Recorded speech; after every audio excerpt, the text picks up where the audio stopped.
Alors, bonjour tout le monde, bienvenue à cette séance extraordinaire du Conseil d'arrondissement du Sud-Ouest. Je mentionne d'emblée que la présente séance se fait bien sûr en conformité avec l'arrêté ministériel qui permet aux municipalités, aux arrondissements montréalais et d'autres arrondissements de siéger donc à huis clos. La présente séance se fait via le média Google Meet et nous enregistrons donc la présente séance qui sera versée sur le site internet montréal.ca dans l'onglet de l'arrondissement du Sud-Ouest. Mon nom est Benoît Doré, je suis maire de l'arrondissement du Sud-Ouest. Je vais présenter, comme c'est l'habitude, les membres du conseil qui sont bien sûr chacun chez eux. Alors, chacun chez soi, en respectant bien sûr toutes les conditions émises par les autorités sanitaires. Alors, je vais y aller par ordre dans mon écran. Donc, dans le coin supérieur gauche, la conseillère de ville, Mme Anne-Marie Sigouin, dans le district de Saint-Paul-et-Mort, Saint-Henri-Ouest. Bonjour. Ensuite, si je fais le tour de mon écran, je vois M. Alain Vaillancourt, qui est dans le même district, le conseiller d'arrondissement. Bonjour tout le monde. Et ensuite, M. Craig Sauvé, qui est conseiller de ville dans l'arrondissement de Saint-Henri-Est, Petite-Bourgogne, Pointe-Saint-Charles, Griffintown. Bonjour tout le monde. Parfait. Et je veux juste m'assurer que Mme Thiébaut est bel et bien là. Donc, dans le même district, la conseillère d'arrondissement, Mme Sophie Thiébaut. Oui, je suis bien là. Bonjour, Monsieur le maire. Bonjour à tous. Bonjour. Alors, on a bien sûr les membres du comité de direction qui sont avec nous. On a Mme Tonia Di-Guglielmo, directrice d'arrondissement par intérim. Bonjour. Et j'ai le plaisir de vous présenter les directions de services dans l'arrondissement. Monsieur Claude Dubois, directeur des travaux publics. Bonjour. Madame Stéphane Cardinal, directrice culture, sport, loisirs, développement social. Oui, bonjour. Madame Julie Nadon, en intérim comme direction de l'urbanisme. Bonjour. Puis avec nous, nous avons également Daphné Claude qui a le rôle de secrétaire d'arrondissement. Bonjour. Alors, sur ce, merci beaucoup à toutes et à tous. Les sommaires décisionnels ont été transmis hier, donc à l'avance. Ils ont été bien sûr versés de l'ordre du jour et les sommaires décisionnels ont été versés sur le site internet montréal.ca. Ils sont accessibles depuis la fin de l'après-midi hier. Je rappelle que c'est une séance de conseil extraordinaire, donc l'ordre du jour est fermé. Sur le projet d'ordre du jour, donc sans modification, j'aurais besoin qu'un membre du conseil me propose son adoption. Je le propose, oui, Sauvé. Parfait. Donc, c'est proposé par M. Sauvé, appuyé par Mme Anne-Marie Sigouin. Oui. Voilà, c'est fait. En 10.02, c'est la période de commentaires des élus. Personnellement, je n'ai pas de commentaires à ce moment-ci. Est-ce que des membres du conseil en ont? Je vois qu'on dit non. Parfait, ou on me fait signe que non. Alors, c'est ce qu'on va colliger au procès-verbal, Mme Claude. Aucun commentaire des élus. On serait maintenant à 10.03, qui est la période de questions et commentaires du public. Alors, comme c'est le cas depuis quelques séances de conseil déjà, on transmet la procédure à l'avance. Les gens, donc, peuvent voir la procédure, soumettre leurs questions. Les questions sont colligées par le secrétariat d'arrondissement, donc par Mme Daphné Claude. C'est la direction d'arrondissement qui lit les questions dans leur intégralité et les membres du conseil, par la suite, y répondent. Ça peut être moi, un membre du conseil, un complément de réponse peut être fait. Et un membre du comité de direction peut aussi se voir demander de répondre ou de compléter une réponse. Alors voilà, on a reçu 6 questions, si je ne m'abuse. Madame Di-Guglielmo, vous pourriez commencer par la première, donc avec bien sûr la personne qui nous l'envoie et la lecture intégrale. Première question de Katerina Rizzi. Hello, I would like to submit the following questions to the borough meeting at 2 p.m. today. 1. I'd like to know what consideration the borough leaders have taken in regards to relocating parking that will be lost due to the new REV bike path that will be installed along Saint-Antoine Street West and Saint-Jacques? 2, to follow the above question, will more vignette parking be installed on the north side of Saint-Antoine West in order to ensure that inhabitants of the neighborhood have adequate access and priority to parking, similar to the parking structure in neighborhoods like the Plateau, which are mostly vignette parking and minimal free parking? Please let me know how to view the answers and decisions of the borough leaders. Merci pour la question. Thank you, Mr. Sauvé, I think I want to ask you. Mr. Sauvé, c'est à vous. Yes, sir. Thank you very much, Mr. Ritzi, for your questions. Just to give context, of course, the REV bike path is sort of the new backbone of bike paths that Montreal is giving itself. In this mandate, there are 5 sectors that are being covered. And in the west and southwest, it's indeed along Saint-Antoine and Saint-Jacques. So it's not on one street, it's on 2 streets that run parallel. And that will come from all the way to the Old Port and Barrie, and all the way to De Courcelles and St. Henry. With regards to parking, in some areas of the REV, there won't be any parking removal. Those areas where we have enough space to work, particularly along Saint-Jacques, it's a very wide street. So in those places, the parking can be maintained. Where we have more issues and we have to remove parking is where the space is more limited. So indeed, along Saint-Antoine, there is a limited amount of space there. So parking will have to be removed. There won't necessarily be any new parking created because indeed the problem is lack of space. So we can't construct parking in thin air, but what we will be doing is indeed working with you, and we're certainly open to answer your second question, to looking at whether permits need to be adjusted, whether resident permits need to be added in any sector. This is something we can do for sure. Already we've done walks along where the REV is going to go to see what kind of barriers there could be and what kind of issues there could be. We're there to help businesses along the way that might have spaces that they need for 15-minute zones, for business zones. This is something we can do along the way. It's the kind of adjustments we can always make to the REV. Again, another advantage of having it along 2 different streets in the Sud-West is that since it's not concentrated on streets, it will spread out the parking pressure a little bit more too. And like I said, in some areas, we don't have to remove any parking. So we're hoping it runs smoothly so far. Right now, we have an occasion where there's been construction for waterworks along Saint-Antoine for some time, and there's been no parking added, but all of it's been removed because of the construction. And so far, the pressure has been all right, and the parking has been redistributed naturally into the neighborhood.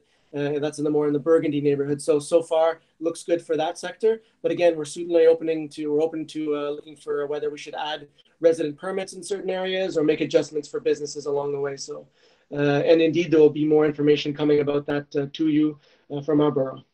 So thank you for the question. Merci beaucoup, M. Sauvé, pour cette réponse. Madame Zigulielmo, la deuxième. La deuxième question de Adeline Sicot. Je souhaiterais soumettre 2 questions au sujet du projet de règlement modifiant le règlement d'urbanisme du Sud-Ouest 01-280 lors de la séance de questions du Conseil d'arrondissement. En espérant qu'à l'instar du Conseil d'arrondissement de Verdun le 30 juin, toutes les questions seront lues en profit d'un réel débat citoyen. 1.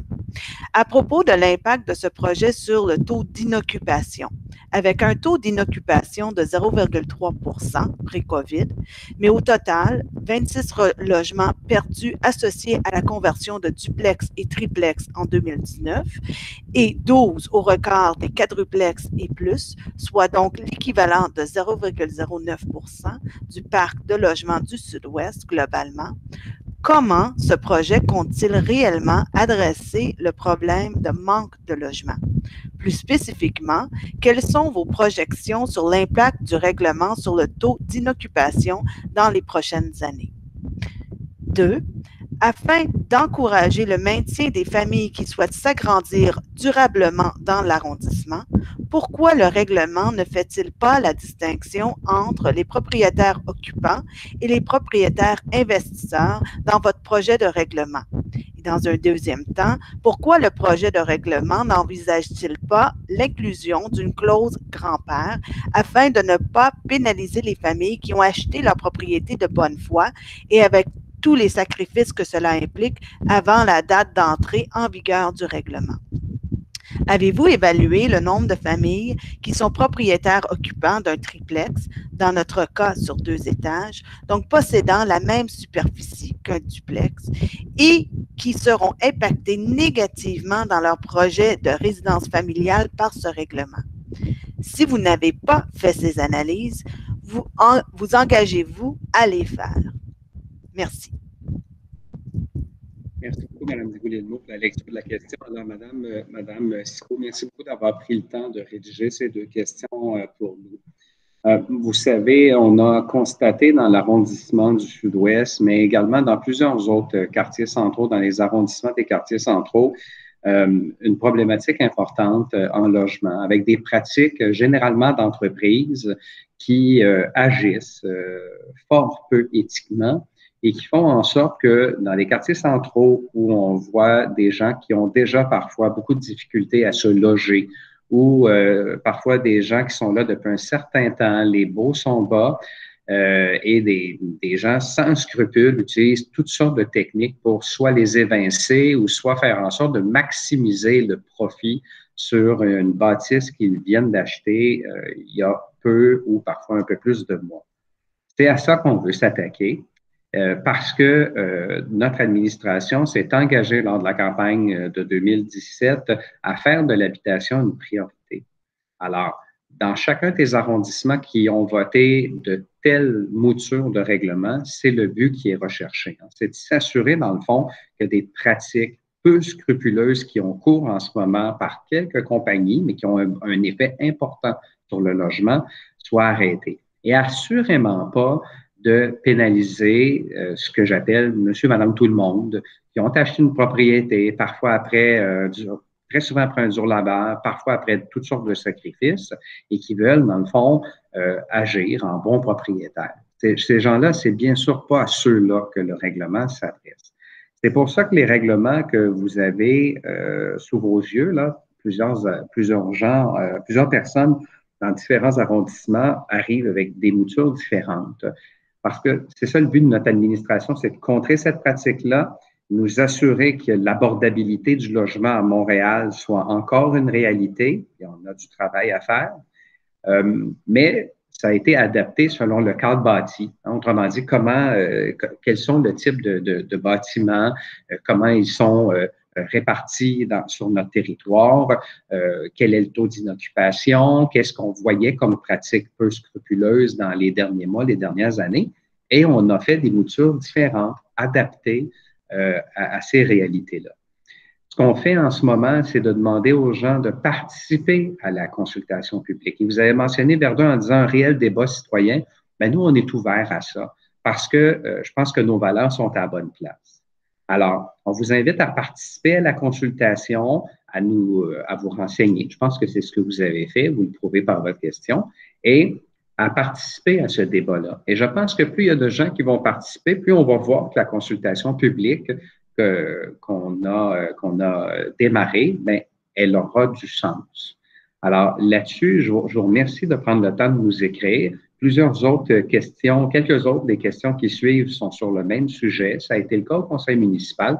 On voit que les gens challenge les administrations locales pour que le but recherché soit atteint et qu'il n'y ait pas de victimes collatérales. Alors, c'est ce qu'on va vouloir faire. Et certains conseils, je termine là-dessus, certains conseils d'arrondissement mentionnent que ce qu'on veut faire dans un deuxième temps très rapproché, c'est de permettre justement certaines dérogations. Il faudra voir le véhicule recherché, là, le véhicule réglementaire qui sera préconisé par vos élus, par nous, justement pour être capable d'avoir ce regard entre des gens qui ont un investissement, qui veulent le protéger, la famille change, parfois on a des parents vieillissants, tout ça, je veux dire, c'est la vie, là. Alors, Nous, on veut être capable de séparer ça. Alors, on va aller dans un deuxième temps avec des possibilités de dérogation. Mais avant, là, il nous faut voir est-ce que tous nos angles sont couverts? Est-ce qu'il y a des choses qu'on a peut-être oubliées? Est-ce qu'il y a des choses qu'on n'a pas bien cernées? C'est pour ça une consultation publique. Et dans l'arrondissement du Sud-Ouest, on a toujours fait la preuve qu'on écoute nos gens, on est à l'écoute, on veut s'améliorer, on veut modifier nos règlements pour qu'ils soient les plus adaptés possibles. C'est ça qu'on va faire. Alors, je vous donne une longue réponse. Les autres citoyens qui auront des mêmes à peu près questions, on fera peut-être un peu plus court, mais je pensais que dès le début, ça pouvait bien donner ce qu'on voulait faire. Merci. La troisième question provient de Nathalie Truchon. Question concernant le projet de règlement modifiant le règlement d'urbanisme de l'arrondissement 01-280. Sachant que le projet de règlement dans sa forme actuelle pénalise lourdement les propriétaires occupants, triplex dans notre cas, en les empêchant de disposer de leur immeuble afin d'y loger adéquatement leur propre famille, et sachant qu'une option de dérogation pour les dites familles, même si c'est envisagé, ne ferait qu'alourdir un processus déjà long, coûteux et laborieux. Et sachant que le projet de loi, s'il est adopté tel quel, chassera de nombreuses familles propriétaires occupantes de leur logis, faute de pouvoir aménager un espace convenable, allant ainsi à l'encontre des objectifs de la ville de conserver ces familles. Ma question est, est-il prévu que ce projet de règlement soit promptement revu et corrigé afin d'adresser correctement les vrais enjeux, soit d'empêcher la conversion massive de logements par des investisseurs immobiliers et donc de faire une distinction claire entre les deux types de propriétaires qui n'ont rien en commun? Merci. Merci beaucoup, Mme Guglielmo. Alors, merci beaucoup, Mme Truchon, de votre question. Je pense que j'imagine que si on est rendu là, c'est que vous avez entendu et regardé la partie précédente, là, puisque vous allez le regarder a posteriori. Alors, vous avez déjà entendu la réponse que j'ai donnée à Mme Sicot, à savoir vraiment qu'on va travailler ce règlement-là en lien avec les commentaires qu'on aura reçus des gens. Et surtout qu'on veut permettre une dérogation. En fait, on regardera le véhicule réglementaire qui sera utilisé, là, mais on veut s'assurer qu'il puisse y avoir des dérogations qui soient accordées, justement pour qu'on puisse prendre les meilleures décisions. On ne veut pas d'un règlement qui établit des procédures mur à mur et qui vont faire en sorte qu'il y a des gens qui seront des victimes collatérales. Est-ce qu'on va pouvoir faire en sorte là, que ce soit qu'il n'y ait absolument rien, qu'il ne se passe rien en fait pour beaucoup de gens? Non.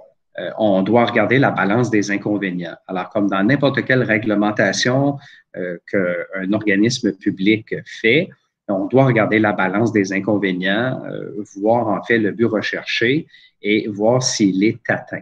Alors, c'est ce qu'on va vouloir faire. Donc, on vous invite vous m'avez déjà écrit, vous avez déjà écrit à des membres du conseil, on vous a répondu, vous vous adressez aujourd'hui en séance, on vous répond, mais participez à la consultation, on va écouter les gens, on va s'adapter et je répète, ce qu'on veut, c'est s'attaquer vraiment à ceux qui ont des tactiques vraiment peu scrupuleuses et qui font en sorte de détruire la vie de certaines personnes. On le voit depuis plusieurs mois, plusieurs années. Il y a vraiment des gens qui vivent des histoires dramatiques, d'horreur, parce que certaines personnes ont absolument aucun scrupule à utiliser des techniques que j'ai déjà qualifiées, que je continue de qualifier de dégueulasses.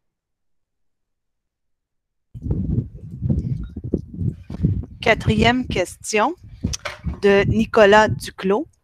Bonjour à vous. Concernant le projet de modification à la réglementation ayant pour but de protéger le parc de logements locatifs, comment allez-vous également protéger les familles qui habitent Saint-Henri et possèdent un triplex ou quadruplex en vue d'en faire une maison unifamiliale ou d'annexer 2 logements pour loger leur famille grandissante? M. Duclos, pour votre question. Je pense que jusqu'à maintenant, vous avez pas mal d'éléments de réponse qui vous ont été donnés par moi-même là, en lien avec les questions précédentes de Mme Sicot et de Mme Truchon. Alors, je pense que nos réponses sont complètes. Je vous invite vraiment à participer à la consultation publique. Peut-être que vous avez des idées également à nous soumettre. On est preneurs. L'habitation, c'est vraiment pour nous une priorité. Et on l'a vu avec notre règlement qu'on a très souvent appelé 20-20-20 au début, là, mais qui est un règlement pour une métropole inclusive. Ce qu'on veut faire, c'est le caractère abordable de Montréal, le préserver, créer davantage de logements abordables, créer davantage de logements sociaux et communautaires. Et quand on parle de logements abordables, ça veut dire aussi faire en sorte que des familles accèdent à la propriété. Hein, on a très souvent l'idée que les gens réduisent notre engagement de 12 000 logements seulement à la partie sociale et communautaire. Il y a une partie abordable et dans l'abordable, ben, il y a du locatif, mais il y a également de la vente. Alors, on s'assure de préserver le logement abordable, donc le logement locatif abordable, mais on veut s'assurer aussi qu'il y ait création de logements abordables et ça, ben, ça passe par des différents programmes et on l'a vu, là, plusieurs unités sont en production via accès condo. Alors ça, c'est de l'accès à la propriété en mode abordable. On est là, alors on veut couvrir l'ensemble des angles.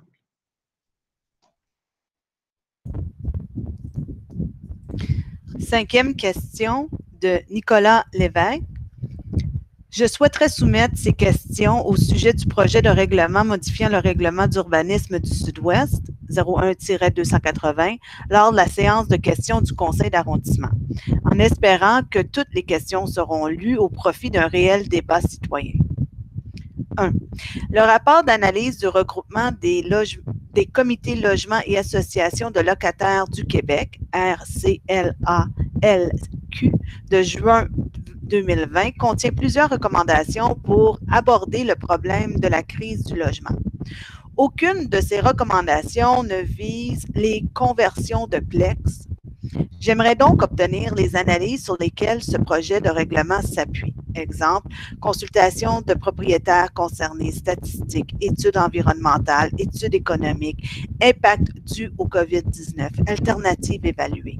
Et pourquoi ne pas avoir pris en compte les recommandations de l'RCLALQ dans le développement du règlement? 2. Sachant que le dépôt de demande de permis de construction est gelé en raison du dépôt de projet de règlement et sachant également que le gel perdurera aussi longtemps que l'état d'urgence sanitaire sera maintenu, arrêté ministériel 2020-033, comment conjuguez-vous cet état de fait et votre obligation d'agir de bonne foi sans créer une situation d'abus de droit? En d'autres termes, estimez-vous acceptable qu'un avis de motion puisse perdurer de manière indéterminée sous réserve de la COVID? Il pourrait être judicieux de considérer retirer ce gel de dépôt de permis afin de permettre le temps nécessaire à un réel débat citoyen sur ce large problème de société, notamment en prenant en compte de nouvelles considérations à moyen, long terme sur la situation du logement apportée par la COVID. 3.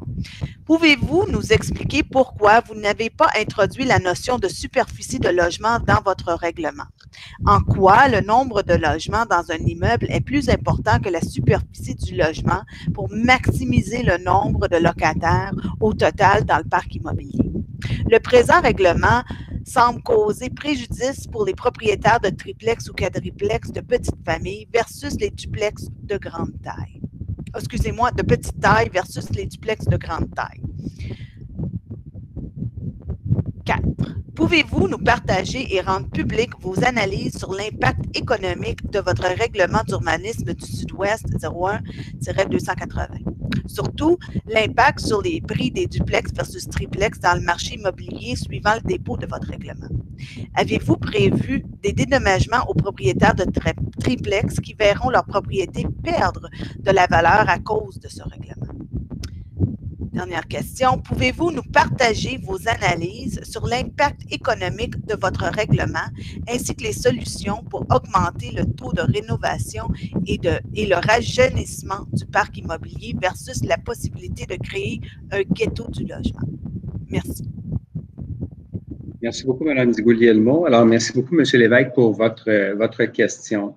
Tout d'abord, écoutez, je pense pas que la procédure actuelle fait en sorte de faire perdurer et il y a un abus de droit. Je pense que les élus se conforment aux arrêtés ministériels. On s'assure de regarder avec le service des affaires juridiques, de même que les gens du juridique au ministère des Affaires municipales et de l'Habitation, ce qui peut être fait.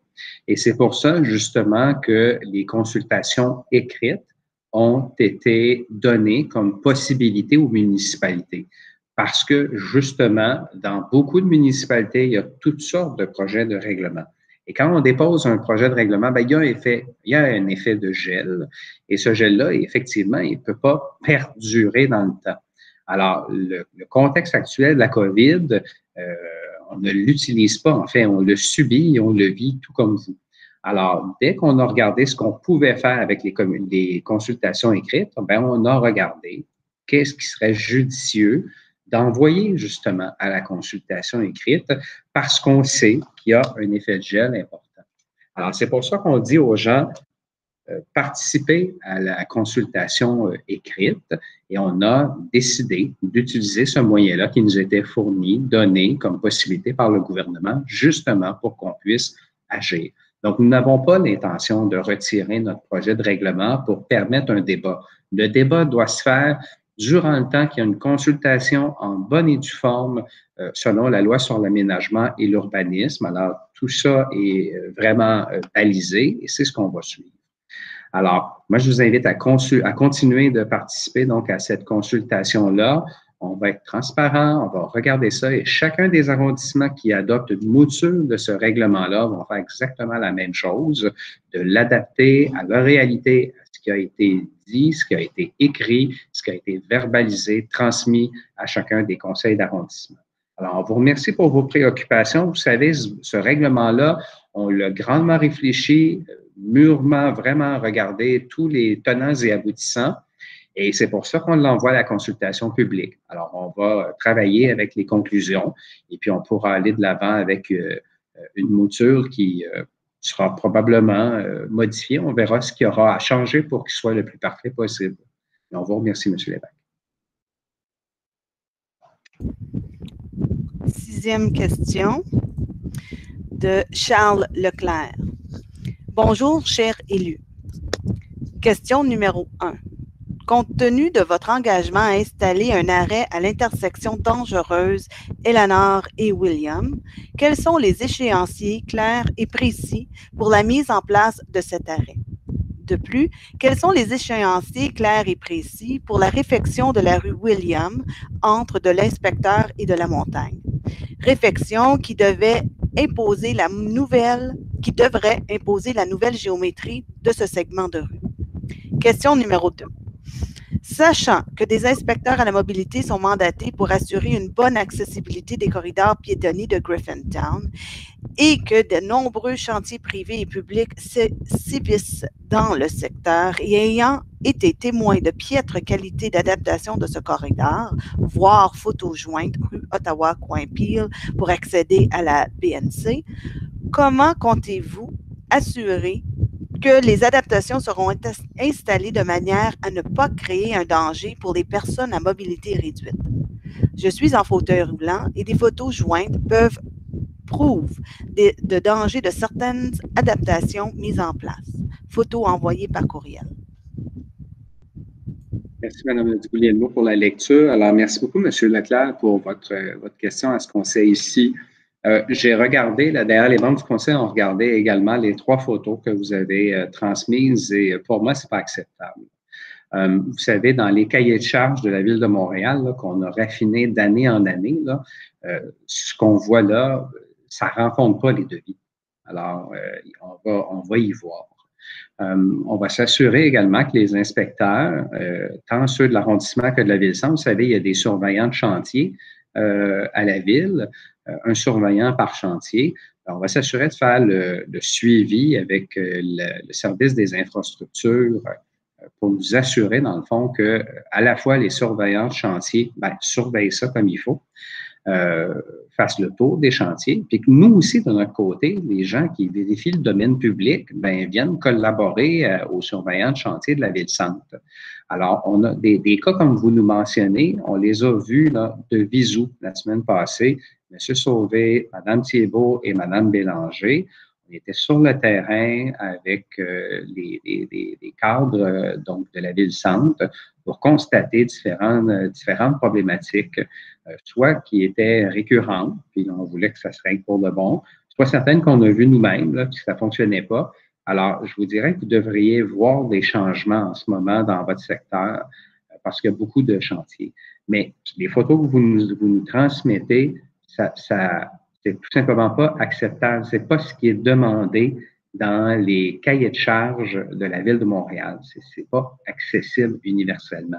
Alors, vous êtes en fauteuil roulant, mais il faut comprendre que l'accessibilité universelle, ben, c'est aussi pour un papa, une maman qui a une poussette. Ça peut être aussi quelqu'un qui a un déambulateur. Ça peut être quelqu'un également qui a tout simplement un problème de démarche. Ça peut être quelqu'un qui a un problème de vision également. Alors, il y a des choses que je vois là-dessus où quelqu'un qui ne voit pas bien, qui est amblyope, qui est aveugle, ou même tout simplement qui a un problème de vision important sans être aveugle, non-voyant ou amblyope, ben, ça peut être dangereux.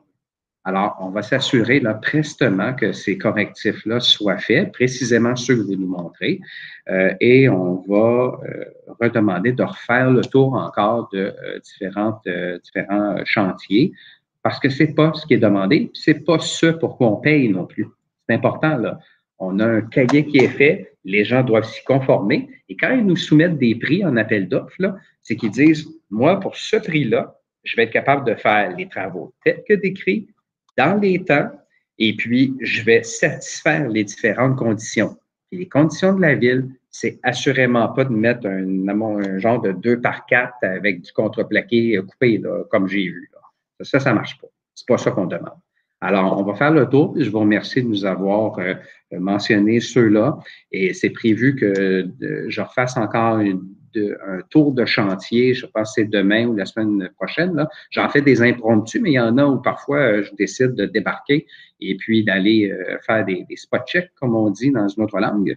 Alors, soyez assurés qu'on va faire de tels correctifs.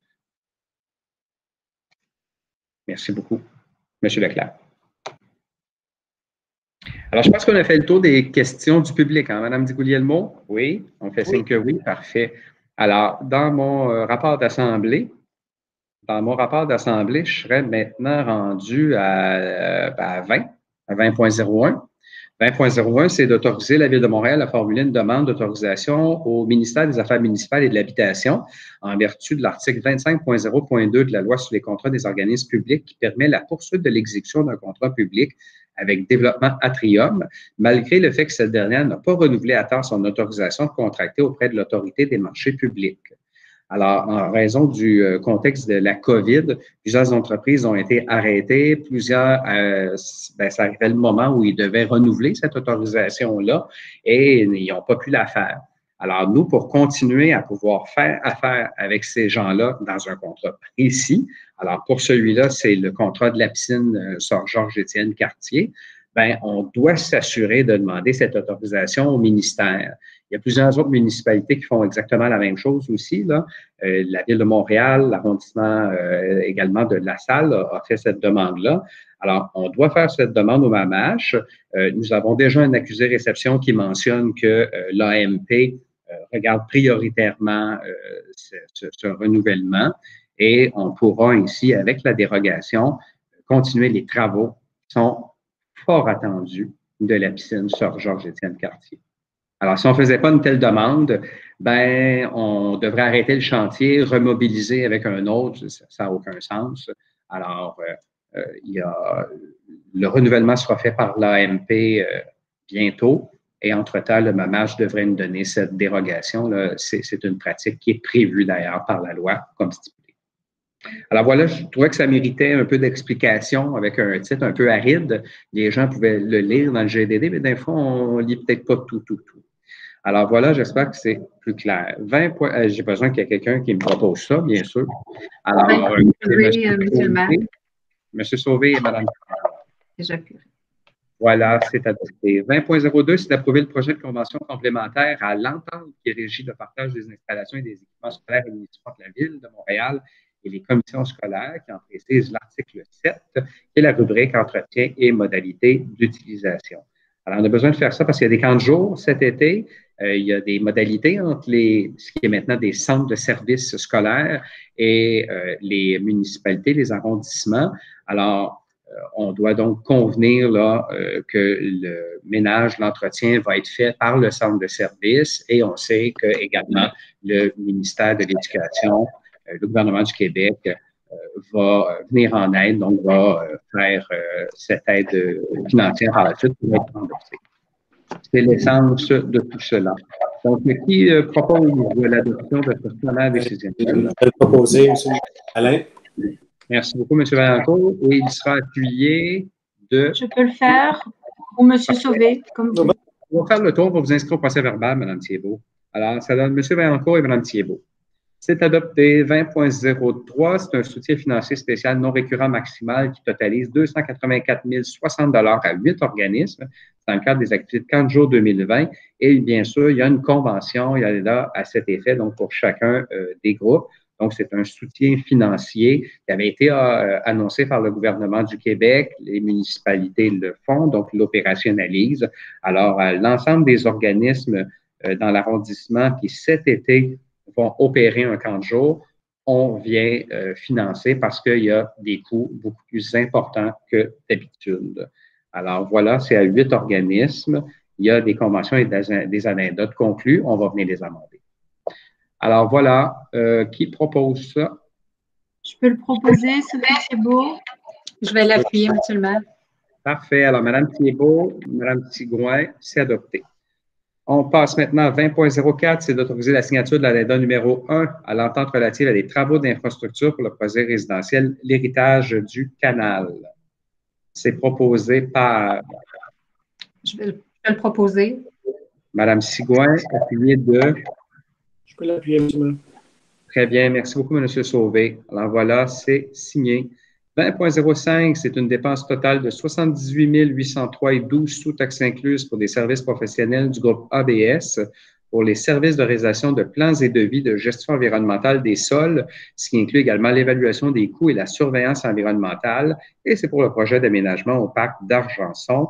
Que dire de plus, sinon que c'est dans Pointe-Saint-Charles et que c'est un projet fort attendu. Alors, c'est comme un premier coup d'envoi vers un projet structurant qui va faire l'unanimité et le plus grand bonheur de tous. Voilà, c'est proposé, j'imagine, par peut-être les conseillers du district. Est-ce que c'est à peu près ça ou allez-y, nommez-vous. On peut le faire, à moins que M. Vaillancourt veuille le proposer. Je sais qu'il a beaucoup travaillé sur ce dossier-là aussi. Je peux le proposer, M. le maire, M. Alain. Bon, parfait. Et je peux l'appuyer. Bon, ben voilà, c'est fait. C'est adopté à l'unanimité. 70.01, c'est la période de questions et d'informations réservée aux conseillers. Alors, personnellement, je n'ai rien à ajouter, sinon qu'on vous souhaite un bel été. Voilà. Et ça semble être le cas pour tous et toutes. Alors, c'est à l'unisson qu'on vous dit passez un bel été tout le monde et puis profitez-en, soyez prudents, pas de relâchement. Et puis, continuez de nous contacter pour ce type de sujet. On est venu pour ça. On est à votre service. Merci beaucoup tout le monde. Passez un midi ou quel que soit le moment de la journée où vous regardez la rediffusion en différé.